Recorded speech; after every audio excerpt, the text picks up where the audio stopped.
Hi అండి, welcome back to our channel Radha Veeru vlogs. Happy Krishnashtami to all my family members.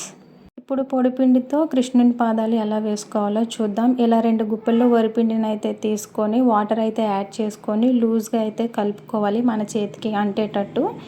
కలుపుకున్న తర్వాత మన చెయ్యి ఇలా పిడికిలైతే బిగించాలండి. మీరు ఎక్కడైతే పాదాలు వేయాలి అనుకుంటున్నారో అక్కడ ఈ పిండిలో ఇలా పిడికిల్ని బిగించి ఇలా ముద్ర అయితే వేయాలన్నమాట, వీడియోలో చూపిస్తున్నట్టు. లైట్గా గచ్చు మీద అంటుకున్న మళ్ళీ ఒకసారి మీరు ఇలాగా పిండిలో ముంచి మళ్ళీ అదే సేమ్ పొజిషన్లో ఇట్లా వేయండి, కొంచెం తిక్కుగా వస్తుంది.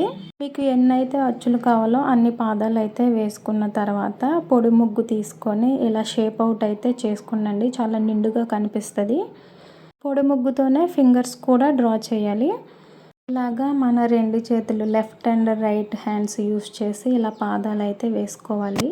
నేను కూడా ఫస్ట్ టైం ఇలా పిండితో పాదాలు అయితే వేసానండి. సో ఎలా అనిపించాయో కామెంట్ సెక్షన్లో కామెంట్ చేయండి. పాదాల మధ్యలో పసుపు కుంకుమ వేసి పువ్వులు పెట్టుకోవాలి. వీడియో నచ్చితే లైక్ చేయండి, అలాగే సబ్స్క్రైబ్ చేసుకోవటం మర్చిపోకండి. Thank you for watching. Bye bye.